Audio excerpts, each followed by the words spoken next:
Quando você sente muito medo, o que você faz? Tenta ignorar e se distrair com alguma coisa ou tenta criar explicações na sua cabeça para se acalmar. Saiba que se você reage assim, você está utilizando os mecanismos de defesa para escapar de sentir suas emoções. E isso pode te causar muitas dificuldades emocionais, como sentimento de vazio interior, falta de conexão com as pessoas e consigo mesmo, falta de confiança, medo diante de novas situações e várias outras complicações. Eu já expliquei o que são os mecanismos de defesa nesse vídeo aqui. Se você não assistiu ainda, clica lá e assiste para entender melhor o que são, para que servem e como funcionam. E nesse outro eu expliquei os 5 principais mecanismos de defesa que a gente usa sem saber. Agora fica tranquilo, para você não cair nessa armadilha, eu vou te ensinar um passo a passo para conseguir escapar da tentação de fugir da realidade para lidar com suas dificuldades emocionais. Vai te deixar muito mais leve e confiante consigo mesmo. Mas atenção, esse vídeo não é informativo, é um vídeo para você colocar na prática e experimentar em si mesmo os resultados. Bora lá se conhecer melhor? Primeiro de tudo, você precisa entender a importância de se viver na realidade. Pode parecer estranho falar que é bom viver na realidade, quando a nossa sociedade inteira parece que foi construída para fazer a gente viver em ilusões, buscando se distrair com tudo, usar drogas para anestesiar problemas emocionais e comprar coisas novas sempre que se está com angústia. Mas viver na realidade é a escolha mais sensata e inteligente. Eu vou te mostrar o porquê. Toda vez que você cria uma fantasia para ter alívio emocional, você está escolhendo viver uma mentira. O problema disso é que você vai precisar viver contando novas mentiras cada vez piores para conseguir manter a anterior. Isso causa muita tensão e angústia. É o peso que faz a vida de qualquer pessoa virar um verdadeiro inferno. Outro ponto é que escolher a fantasia acaba estacionando o nosso próprio desenvolvimento. A gente diminui a nossa capacidade de evoluir e acaba se infantilizando. Além disso, quem vive na fantasia vive através de máscaras e não consegue se relacionar com as pessoas de forma real. Acaba tendo relacionamentos e amizades superficiais e frias. Perde a oportunidade de dar e receber amor de verdade. E no fim, não adianta. A realidade é o que é. Sempre vai existir independente da sua vontade. A fantasia sempre será confrontada com a realidade. Quando isso acontecer, toda a sensação de segurança que a ilusão trouxe vai cair por terra. Viver na realidade deixa a gente mais vulnerável e traz mais dor imediata, mas faz a gente crescer, se fortalecer de verdade, deixa a nossa vida mais leve, mais simples, mais feliz. A gente consegue se relacionar com pessoas reais e filtrar as pessoas que ainda estão utilizando máscaras para se esconder de si mesmas. Também a gente consegue vivenciar novas experiências de forma mais aberta, prazerosa, sem ficar com medo, querendo controlar tudo. Enfim, deixa a vida da gente muito mais prazerosa e repleta de significado. Dá pra ver que viver na realidade é a escolha de quem quer ser leve, feliz e pleno de verdade.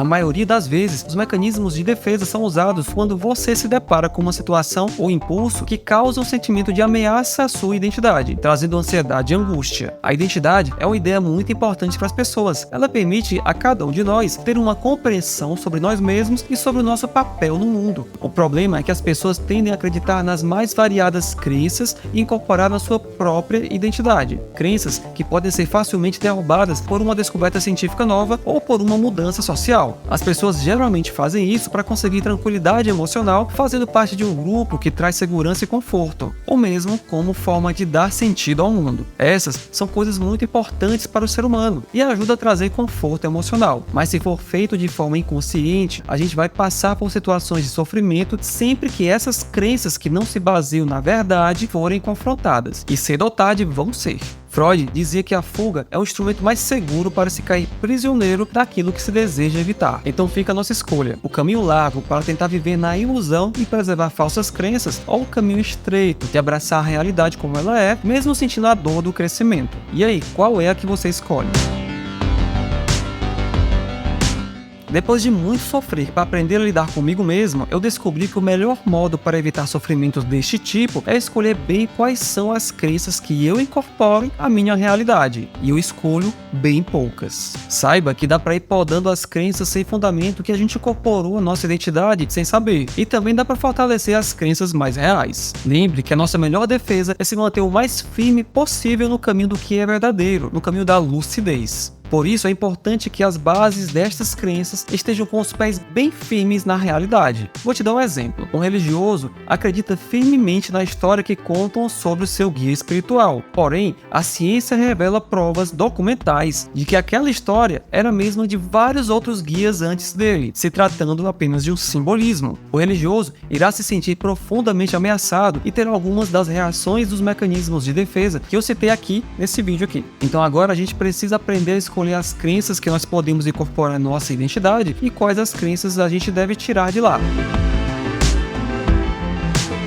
Saber escolher crenças certas é uma habilidade estratégica para você alcançar a paz de espírito sem ser arrastado para os mecanismos de defesa inconsciente que mais causam estragos do que ajudam. Mas é difícil dizer que as crenças servem para cada pessoa, por isso eu adotei 3 filtros que eu uso em toda crença que eu precisar incorporar à minha identidade. Eu me inspirei no filósofo Sócrates e nos seus ensinamentos. O primeiro filtro que eu uso antes de escolher uma crença para a minha identidade é ver se aquilo é verdade aqui e em todos os outros lugares. Se for verdade aqui, mas no outro lado do mundo não for verdade, então essa crença eu já vejo com muito cuidado. Aplicar esse filtro é mais difícil quando envolve crenças relacionadas a grupos locais, como partidos políticos ou igrejas. Fica difícil participar e receber a segurança desses grupos se a gente ficar questionando e trazendo insegurança a eles. Eles vão nos excluir.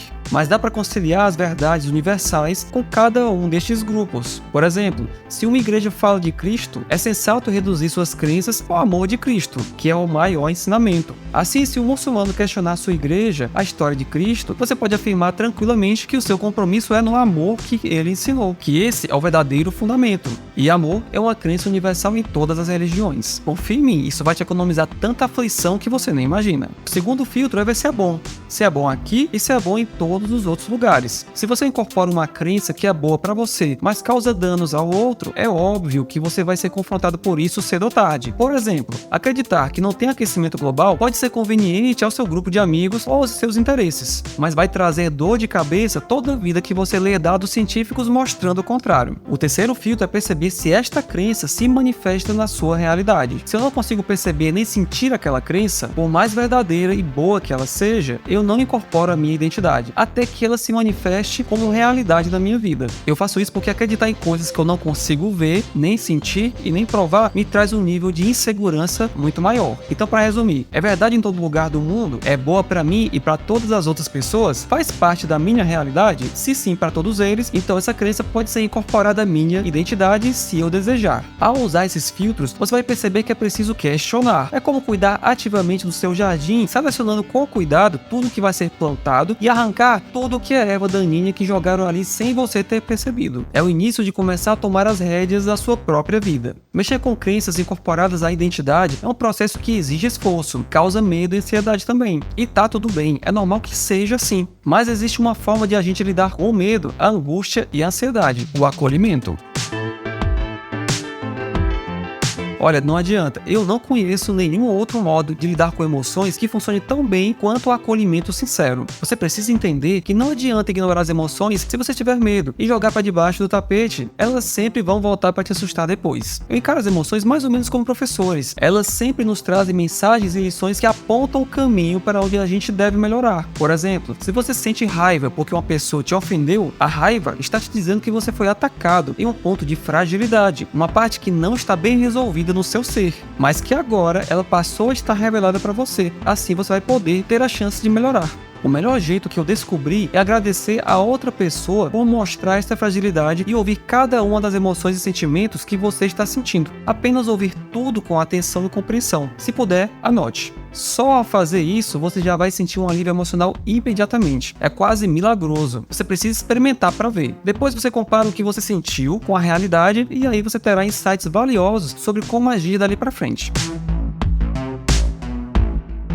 Olha, mesmo sabendo de tudo isso que eu falei, eu sei que é difícil caminhar todo o caminho até encontrar as crenças que deixem a nossa identidade quase inabalável. Então, eu vou te encurtar o caminho e falar as crenças mais fortes que eu escolhi para fazer parte da minha identidade. Vê se faz sentido para você. A primeira crença é o amor incondicional como sentido da realidade. Eu cheguei à conclusão que o amor é o pilar mais inteligente que a gente pode escolher para colocar a nossa identidade. A minha segunda crença é no agora. eu escolho viver a realidade do modo como ela se apresenta para mim. Se alguém me fala que alienígenas existem, eu não irei negar, mas também não irei concordar, até que eu tenha uma experiência com algum. Dessa forma, eu me mantenho aberto a novas possibilidades e consigo conversar com vários tipos de pessoas. Essa postura é essencial para a gente manter os pés no chão e não ficar dispersando a nossa tranquilidade com ideias que não beneficiam a gente. A minha terceira crença é na espiritualidade, na existência de realidades sutis além da minha compreensão. Acredito em seres superiores que nos guiam para a gente aprender e evoluir como seres plenos através das dificuldades que enfrentamos. Assim, eu consigo ver positivamente as adversidades, me manter aberto para as mais diversas experiências sem me colocar tanto em posição de arrogância ou ansiedade. Mas atenção, essa terceira crença eu só incorporei à minha identidade depois que o mundo espiritual se manifestou na minha realidade. Se não for o seu caso, faça como eu fiz, adote uma postura aberta e busque experimentar por conta própria antes de acreditar no que os outros dizem para você.